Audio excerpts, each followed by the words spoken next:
Hello and welcome to our YouTube channel make the life bright. Students, आज के इस video में हम लोग ट्रिग्नोमेट्री रेशियो स्टार्ट करेंगे जो कि क्लास 10th का टॉपिक है। और इस वीडियो में हम लोग मेनली ट्रिग्नोमेट्री रेशियो से रिलेटेड इंपॉर्टेंट पॉइंट सारे कवर करेंगे, ओके। और उसके बाद कुछ एग्जाम्पलर क्वेश्चन को सॉल्व करेंगे जिससे आपको एक्सरसाइज सॉल्व करने में हेल्प मिलेगा। और मैं नेक्स्ट वीडियो में क्या करूँगा कि एक्सरसाइज का जो क्वेश्चंस है उसका मैं एक वीडियो बना करके अपलोड कर दूँगा। तो आप ये वीडियो देख करके पहले एक्सरसाइज खुद से ट्राई करेंगे, और अगर आपसे एक्सरसाइज से रिलेटेड कोई भी आपको दिक्कत हो तो फिर आप उस वीडियो को देखेंगे, ओके। तो चलिए हम लोग स्टार्ट करते हैं ट्रिग्नोमेट्री रेशियो, ओके। तो ट्रिग्नोमेट्री रेशियो की बात करें तो देखिए, अगर बुक की बात करें तो मेरे पास बुक भी अभी यहाँ पड़ा हुआ है। तो सबसे पहला पॉइंट जो आप देखेंगे बुक में वो ट्रिग्नोमेट्री रेशियो दिया गया है, और उसको डिफाइन किया गया है कि it is that branch of mathematics which deals with the measurement of angles and the problems allied with angle. मतलब कि इसके अंतर्गत हम लोग क्या देखते हैं, मेजरमेंट ऑफ एंगल्स के बारे में बात करते हैं, या फिर मेजरमेंट ऑफ एंगल, या फिर एंगल से रिलेटेड अगर कोई प्रॉब्लम है तो उसको हम लोग इस टॉपिक के अंतर्गत देखते हैं, ठीक है। तो ये तो ट्रिग्नोमेट्री रेशियो का मतलब हो गया, ठीक है। मेनली हम लोग क्या क्या इस ट्रिग्नोमेट्री रेशियो में देखने वाले हैं वो चीज़ हम लोग समझते हैं, ठीक है। देखिए, ट्रिग्नोमेट्री कहाँ से स्टार्ट होता है, इसका क्या है मतलब। तो हमारे पास ये ट्रिग्नोमेट्री में लिख दिया, ठीक है। तो ट्रिग्नोमेट्री का मतलब ही होता है triangle and measurement of triangle, या फिर इसको हम कह सकते हैं ट्रिगो मतलब ट्राइंगल,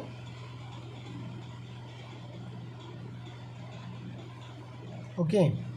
और मेट्री का मतलब क्या, ज्योमेट्री। यहाँ पे ट्राइंगल और ज्योमेट्री आप इस तरीके से समझिए, ठीक है, ज्योमेट्री, ठीक है।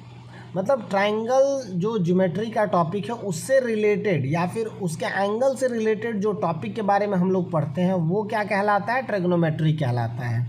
आई थिंक आपको ये समझ आ रहा होगा, ओके। देखिए, इसमें हम लोग दो चीज़ हमारे लिए काफ़ी ज़्यादा इम्पॉर्टेंट होता है। एक तो right angled triangle, okay, right triangle या फिर राइट एंगल ट्राइंगल, चलो मैं लिख ही देता हूँ पूरा, राइट एंगल ट्राइंगल। और दूसरा हमारे लिए कोऑर्डिनेट थोड़ा बहुत इम्पॉर्टेंट हो जाता है, कोऑर्डिनेट, ठीक है।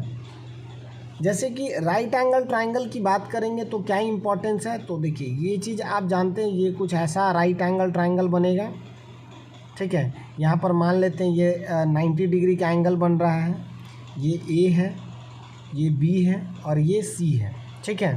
तो अगर ये राइट एंगल ट्राइंगल है तो राइट एंगल के जस्ट कॉरस्पॉन्डिंग जो साइड होता है उसको हम लोग हाइपोटेनस कहते हैं, और मैं इसको एच से रिप्रेजेंट कर दे रहा हूँ, ठीक है।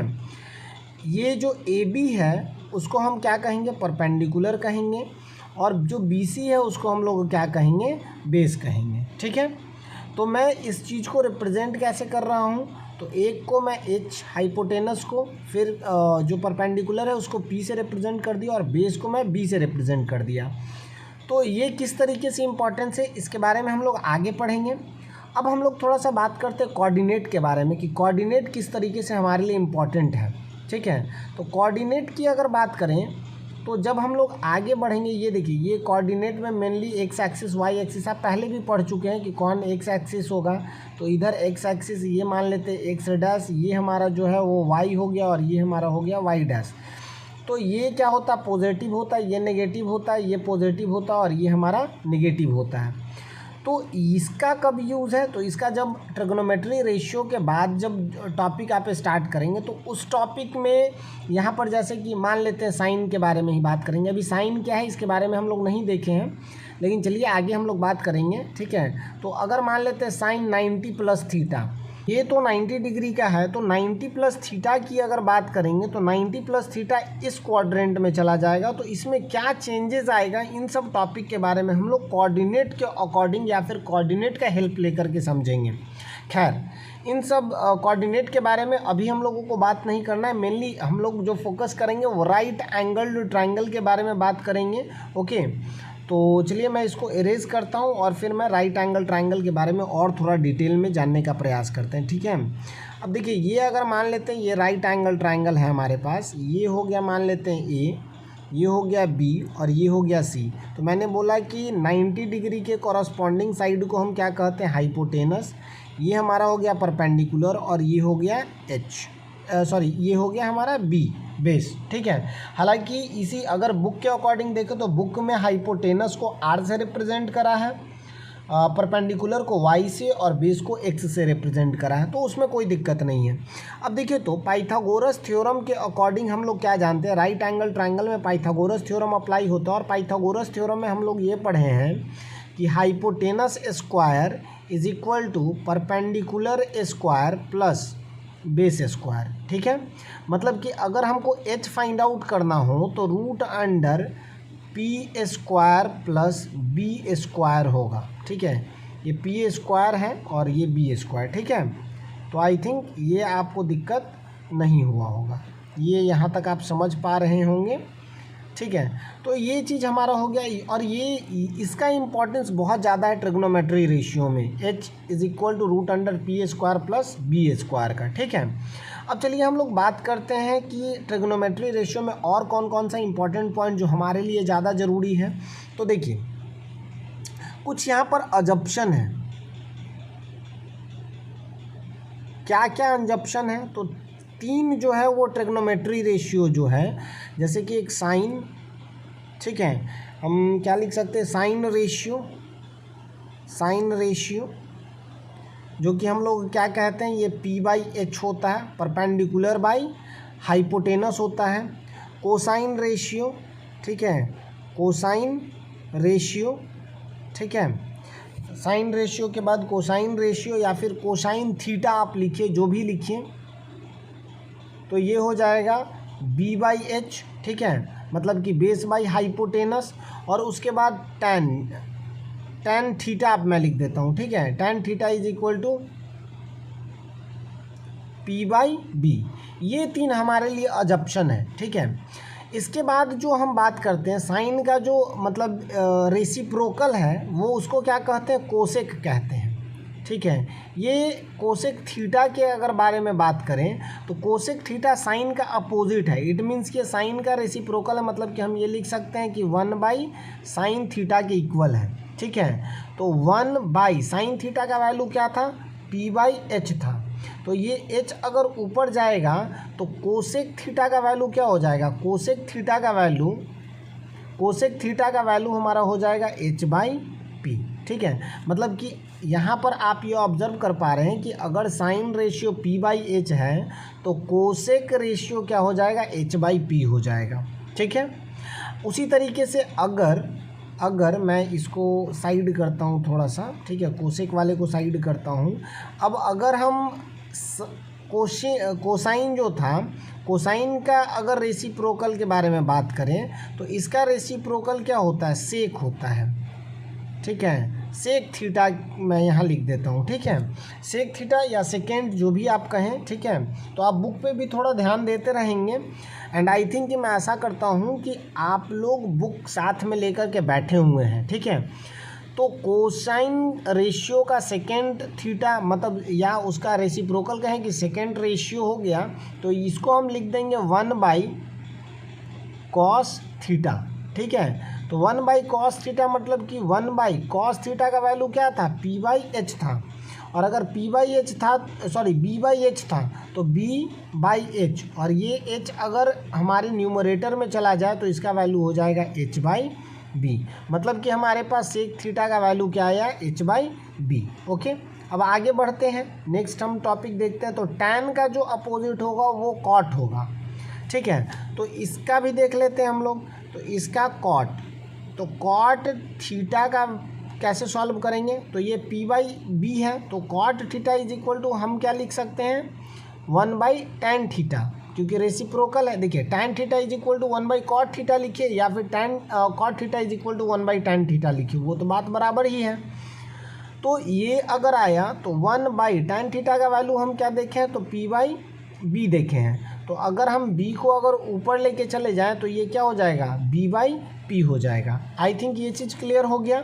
अब एक और पॉइंट को हम लोग समझते हैं। देखिए, अगर यहाँ पर tan theta is equal to cot theta is equal to 1/tan theta है, तो जाहिर सी बात है अगर मैं tan को इस साइड लेकर के आ जाऊं तो वो क्या हो जाएगा, cot theta into tan theta is equal to क्या हो जाएगा, 1 हो जाएगा। ठीक है, उसी तरीके से साइन और कोसेक का भी रिलेशन होगा और कॉस और सेक का भी रिलेशन इसी तरीके से होगा। मतलब sine theta into cosec theta is equal to 1, cos theta into sec theta is equal to 1। तो आई थिंक ये चीज़ आपको क्लियर हो गया होगा। अब हम लोग बात करते हैं इसके आगे। तो देखिए, एक आपके बुक में दिया गया है कि एक थ्योरम है जिसमें ये मेंशन करा गया है कि so that the value of each of the trigonometry ratio of an angle does not depend on the size of the triangle, it's only depend on the angle. तो ये जो थ्योरम है इसको मैं प्रॉपर एक वीडियो के according मैं upload कर दूंगा। ठीक है, एक वीडियो बना करके अपलोड कर दूंगा, तो वो आप डायरेक्ट देख लेंगे। अब देखिए, हमारे पास ये एक चीज़ मेंशन किया गया, मान लेते हैं कि दिया गया है sine theta is always less than 1, और वही रिलेशन कॉस थीटा के साथ भी है कि cos theta is also less than 1। अब ये क्यों, तो इस चीज़ को समझते हैं। ठीक है, कि ये अगर लेस देन 1 है तो इसको हम कैसे समझ सकते हैं। तो देखिए, अगर हम बात करें तो एक राइट एंगल ट्राइंगल है, राइट एंगल ट्राइंगल में ये ए, ये बी और ये सी, ये हमारा एच हो गया, ये पी हो गया और ये बी हो गया। तो ये आप जानते हैं कि राइट एंगल के कॉरस्पॉन्डिंग को हाइपोटेनस कहते हैं, और किसी भी ट्राइंगल में हाइपोटेनस जो होता है वो लॉन्गेस्ट साइड होता है। तो साइन थीटा का अगर वैल्यू की बात करें तो sine theta is equal to क्या होता है, पी बाई एच। ठीक है, मतलब कि ये जो पी है वो लेस देन एच है, और अगर लेस देन एच है, ये आप जानते हैं कि अगर किसी छोटे नंबर को बड़े नंबर से डिवाइड किया जाए तो उसका वैल्यू हर हमेशा 1 से क्या आएगा, छोटा आएगा। तो इस कारण से हम इसको कह सकते हैं कि the value of sine theta is always less than 1। इसी तरीके से अगर हम बात करें कॉस थीटा के बारे में, तो कॉस का वैल्यू क्या होता है, कॉस थीटा का वैल्यू क्या होता है, cos theta is equal to b by h. तो यहाँ पर भी आप ऑब्जर्व कर पा रहे हैं कि ये b का मतलब ये जो b का वैल्यू है, b the value of b is must always less than h। ये क्या होगा, h से छोटा होगा, क्योंकि h जो है वो longest side in triangle ABC है, हाइपोटेनस सबसे लॉन्गेस्ट साइड होता है। तो जाहिर सी बात है इसका वैल्यू भी क्या हो जाएगा, लेस देन 1 हो जाएगा। आई थिंक यहाँ तक आपको ये चीज़ क्लियर हो गया होगा। अब थोड़ा सा और हम लोग आगे बढ़ते हैं। एक चीज़ हम लोग देखें कि h square is equal to p square plus b square. ठीक है, तो एक नए रिलेशन को हम लोग देखते हैं। अगर ऑन डिवाइडिंग इसको मान लेते हैं equation 1, on dividing equation 1 by H square, हम क्या कर रहे हैं कि डिवाइड कर रहे हैं इक्वेशन 1 को एच स्क्वायर से। तो देखिए तो कि h square is equal to p square plus b square. अब इसको हम डिवाइड कर रहे हैं एच स्क्वायर से, तो ये भी एच स्क्वायर और यहाँ भी एच स्क्वायर। ठीक है, तो इससे ये कट जाएगा और वैल्यू क्या आएगा, 1। ठीक है, अब ये 1 इज इक्वल टू हम क्या लिख सकते हैं, पी बाई एच का होल स्क्वायर लिख सकते हैं प्लस बी बाई एच का होल स्क्वायर लिख सकते हैं। यहाँ तक तो आई थिंक समझ आ रहा होगा। अब देखिए तो 1 तो ये हो गया, ये पी बाई एच अभी हम लोग देखे थे कि पी बाई एच जो था वो साइन रेशियो था, तो हम इसके जगह साइन थीटा लिख सकते हैं। ठीक है, कोई दिक्कत नहीं। प्लस बी बाई एच को हम क्या लिख सकते हैं, तो बी बाई एच जो वैल्यू था वो कॉस का वैल्यू था। तो देखिए तो इसमें हम क्या लिख सकते हैं कि ये कॉस स्क्वायर का वैल्यू है। ठीक है, तो हम ये चीज़ ऑब्ज़र्व कर पा रहे हैं कि 1 जो है वो किसके इक्वल आ रहा है, तो साइन थीटा के स्क्वायर प्लस कॉस थीटा के स्क्वायर के इक्वल आ रहा है। अब यहाँ से हम ये लिख सकते हैं कि 1 is equal to sine square theta plus cos square theta. ठीक है, तो ये चीज़ हमारा हो गया। एक रिलेशन हम लोग देखें, एक फार्मूला देखें जिसमें ये देखें कि 1 जो है वो sign square theta plus cos square theta के इक्वल है। चलिए अब नेक्स्ट और एक दूसरा फार्मूला देखते हैं। तो हम लोग अभी बात किए थे, स्टार्टिंग कहाँ से किए थे कि h square is equal to p square plus b square. अब की बार हम क्या करने वाले हैं कि ये पूरे इक्वेशन को पी स्क्वायर से डिवाइड करने वाले हैं। तो चलिए इसको हम पी स्क्वायर से डिवाइड कर दिए और ये भी पी स्क्वायर, ठीक है। तो ये कैंसिल होकर आ गया, ठीक है। अब देखिए तो हम यहाँ से क्या लिख सकते हैं, इसको हम लिख सकते हैं एच बाई पी का whole square is equal to 1 plus b by p का होल स्क्वायर। तो यहाँ से हमारे पास ये रिज़ल्ट आएगा। एच बाई पी को हम क्या लिख सकते हैं, आप खुद सोचिए। पी बाई एच हमारे पास था क्या, साइन था, तो एच बाई पी क्या हो जाएगा, कोसेक हो जाएगा। तो हम यहाँ से लिख सकते हैं cosec square theta is equal to 1 plus b by h क्या था, तो b by h, p by b हमारे पास क्या था पहले ये सोचिए। तो पी बाई बी हमारे पास था, देखिए नॉर्मली अगर मान लेते हैं कभी आप भूल जाएं तो ये चीज़ याद रखें, p b p h h b, तो ये 3 भाग में बांट दीजिए इसको, ऐसे करके आप याद करिए। तो पी बाई बी हमारे पास था tan, तो बी बाई पी क्या हो जाएगा कॉट। तो cosec square theta is equal to 1 plus cot square theta. ये हमारे पास एक दूसरा रिलेशन आया, ठीक है, ये दूसरा रिलेशन आया। अब इसी चीज़ में जो आप ये पी स्क्वायर से डिवाइड कर रहे थे ना, यहाँ पर अगर बी स्क्वायर से डिवाइड करते हैं तो एक और नया रिलेशन आता और वो हमारे पास होता 1 plus tan square theta is equal to sec square theta. I think अब आप ये समझ पा रहे होंगे। बस यहाँ पर चेंजेस क्या करना है, पी स्क्वायर के जगह बी स्क्वायर से ये इक्वेशन को डिवाइड करना है, ठीक है। आई थिंक ये तीनों इक्वेशन आप क्लियरली समझ पाए होंगे और आपको इस तीनों फार्मूला से रिलेटेड कोई भी इशू नहीं रहा होगा, ठीक है। तो ये चीज़ तो हमारा हो गया। अब देखिए कुछ क्वेश्चंस आ गए, मतलब मेनली जो हम लोगों को पढ़ना था वो इतना ही, ये टॉपिक पढ़ना था ट्रिग्नोमेट्री रेशियो में, और क्वेश्चंस इसी से रिलेटेड हम लोगों को करना है, ठीक है। अब चलिए हम लोग कुछ क्वेश्चंस के ऊपर बात करते हैं। जैसे कि हमारे बुक में पहला जो क्वेश्चन है वो दिया गया है, साइन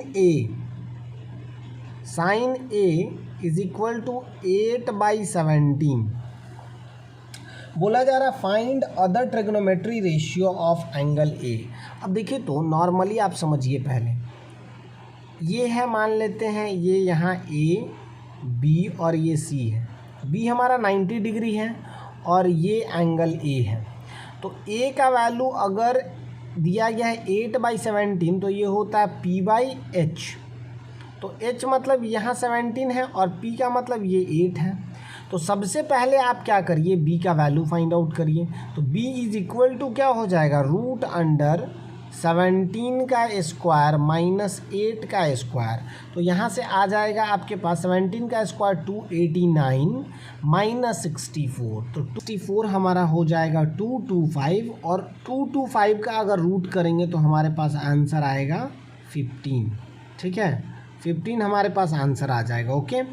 तो 15 अगर हमारा बेस आ गया 15। अब देखिए बुक के अकॉर्डिंग अगर देखा जाए तो यहाँ पर P को 8K मान लिया है और जैसे यहाँ K को मेंशन कर दिया है, K के फॉर्म में लाया है, क्योंकि ये जो है रेशियो है।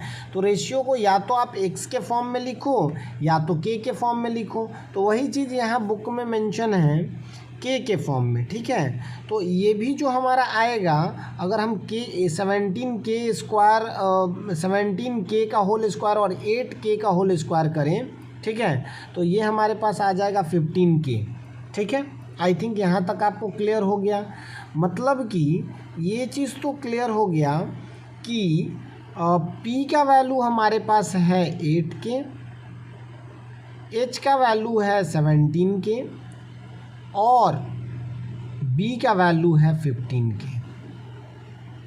ठीक है। अब इसके बाद ट्रिग्नोमेट्री रेशियो, तो 6 ट्रिग्नोमेट्री रेशियो हैं। तो साइन आप क्या करिए, 3 आप फाइंड आउट कर लीजिए। एक तो खैर बुक में ही मेंशन कर दिया गया है, एक तो साइन तो दिया गया है, आप कॉस फाइंड आउट करिए। अच्छा, अगर साइन का उल्टा कर दे तो डायरेक्ट कोसेक का तो आ जाएगा ना। कोसेक का अगर 8/17 साइन का दिया गया है तो इसका 17/8 हो जाएगा। चलिए दो हो गया। तीसरा अगर हम कॉस का फाइंड आउट करें, कॉस ए फाइंड आउट करें तो कॉस ए का वैल्यू क्या होता है, b/h। तो b हमारे पास कितना है 15 के, और h का वैल्यू कितना है 17 के। तो यहाँ से के कैंसिल हो जाएगा और हमारे पास आएगा 15/17। और वही अगर कॉस का आ गया तो अगर सेक का हम सॉल्व करें, सेक ए, तो ये डायरेक्टली इसका रेसिप्रोकल हो जाएगा 16/15। ठीक है। अब इसके बाद अगर हम tan के बारे में बात करें तो tan a का वैल्यू क्या हो जाएगा p/b। तो p का वैल्यू कितना है 8 के और b का वैल्यू कितना है 15 के, मतलब कि ये आ जाएगा 8/15। अब इसका उल्टा कर देंगे, मतलब कि 15/8 अगर कर देंगे तो हमारा आ जाएगा कॉट का वैल्यू। आई थिंक ये चीज़ क्लियर हो गया होगा और इस टाइप के क्वेश्चंस को आप इजीली कर पाएंगे। चलिए मैं एक क्वेश्चंस अदर मतलब दे रहा हूँ, मतलब ये बुक से नहीं। एक अगर हम ये दे दें कि 5 tan अल्फ़ा, ठीक है, अल्फ़ा मतलब वही एंगल को, या फिर आप थीटा ही ले लो, कोई दिक्कत नहीं है। हमारे पास दिया गया है 5 tan alpha is equal to 4। तो हमें फाइंड आउट करना है 5 sin alpha minus 3 cos alpha divided by 5 sin alpha plus 2 cos alpha. ये चीज़ हमें फाइंड आउट करना है। तो देखिए मैं थोड़ा बहुत आपको हेल्प कर देता हूँ और आप ये खुद से क्वेश्चंस को करेंगे। अगर यहाँ से हम tan अल्फ़ा की बात करें तो tan alpha is equal to हो जाएगा 4/5, और tan अल्फ़ा मतलब कि p/b।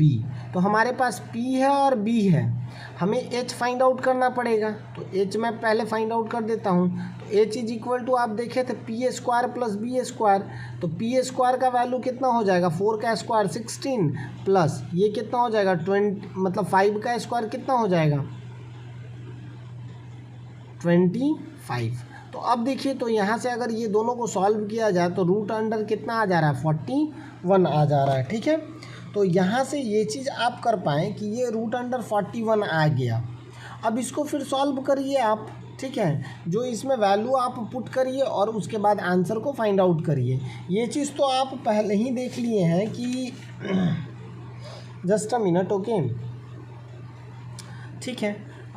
p/b तो ये ठीक है यहाँ तक। अब देखिए अगर मान लेते हैं कि इस टाइप से क्वेश्चंस आप नहीं करना चाहते तो कैसे करते हैं, तो नॉर्मली मैं एक और तरीका आपको बता देता हूँ। क्योंकि tan हमारे पास है और tan का वैल्यू हमें पता है कि 4/5 है।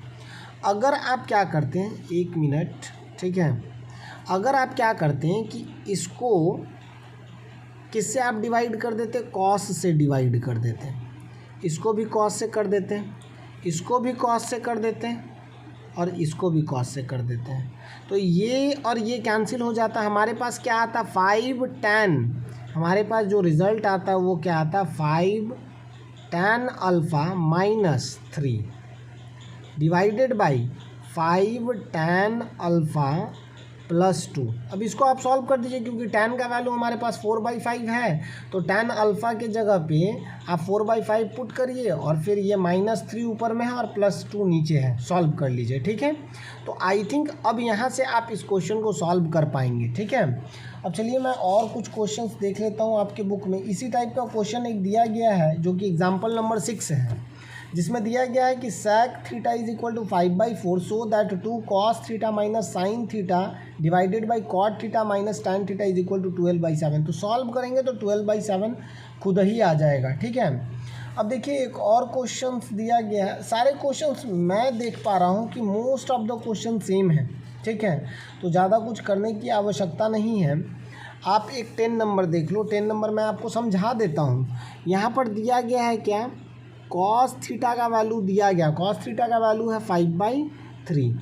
हमें फाइंड आउट क्या करना है, हमें फाइंड आउट करना है 4 sec theta minus 2 tan theta plus 5 sine theta divided by 20 cos theta minus 3 cosec theta, ठीक है, प्लस 9 कॉट थीटा। ये हमारे पास दिया गया है फाइंड आउट करने के लिए। तो देखिए कॉसेक का मतलब क्या, साइन का उल्टा, साइन का उल्टा कॉसेक होता है, तो साइन का होता है p/h, तो ये हो जाएगा h/p, ठीक है।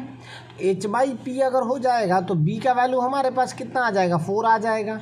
और अगर b का वैल्यू आ गया तो सेक थीटा टैन थीटा सारे फाइंड आउट करिए, वैल्यू पुट करिए और आंसर को फाइंड आउट करिए, ठीक है। तो इस टाइप के कुछ क्वेश्चंस हैं दिए गए, ठीक है, और आप खुद से कर सकते हैं, थोड़ा बहुत आपको एफर्ट लगाना पड़ेगा, ठीक है। तो आप जो भी है एक्सरसाइज एग्जाम्पलर क्वेश्चंस पहले करिए। Exemplar question, most of the exemplar question easy सा ही है, कोई ज़्यादा डिफ़िकल्ट नहीं है। क्योंकि ये बहुत ज़्यादा लंबा वीडियो ना हो पाए इसलिए मैं इसे यहीं पर रोकना चाह रहा हूँ। वैसे 11 नंबर क्वेश्चंस भी ठीक ठाक है। दिया गया है कि एक ट्राइंगल है, if angle B is equal to 90 डिग्री, B C is equal to 7 and A C minus A B is equal to 1, find the value of cos A minus cos B. तो देखिए अगर हमारे पास दिया गया है कि A C minus A B is equal to 1, तो जाहिर सी बात है ए सी बड़ा होगा ए बी से, तभी दिया गया है, हाइपोटेनस है तो जाहिर सी बात है बड़ा ही होगा। तो हम ए बी को अगर x मान लें तो ए सी एक्स प्लस 1 हो जाएगा। क्लियर है यहाँ तक? तो ए बी और ए सी तो क्लियर हो गया। अब पाइथागोरस थ्योरम के अकॉर्डिंग ट्राई करेंगे कि x का वैल्यू निकाला जाए। x का वैल्यू हमारे पास 24 आया है, उसके बाद तो फिर अगर 24 आ गया तो बेस हमारा 24 और हाइपोटेनस 25, उसके बाद तो फिर कोई दिक्कत ही नहीं है, कॉस ए और साइन ए फाइंड आउट करिए और सॉल्व करिए। आई थिंक आपको ये वीडियो अच्छा लगा होगा और इस वीडियो से आपको काफ़ी कुछ सीखने को मिला होगा। ओके, अगर आप इसी तरह का वीडियो चाहते हैं तो प्लीज़ आप एक कमेंट ज़रूर कर सकते हैं, ठीक है। कमेंट से एक मोटिवेशन मिलता है कि हाँ लोग मुझे पसंद कर रहे हैं, लोगों के लिए मुझे वीडियो बनाना है, ठीक है। तो ऐसा है तो आप प्लीज़ कमेंट करें, वीडियो को लाइक करें, दोस्तों में शेयर करें एंड चैनल को सब्सक्राइब करना ना भूलें। ओके, तो चलिए नेक्स्ट वीडियो में मिलते हैं, तब तक के लिए गुड बाय, जय हिंद।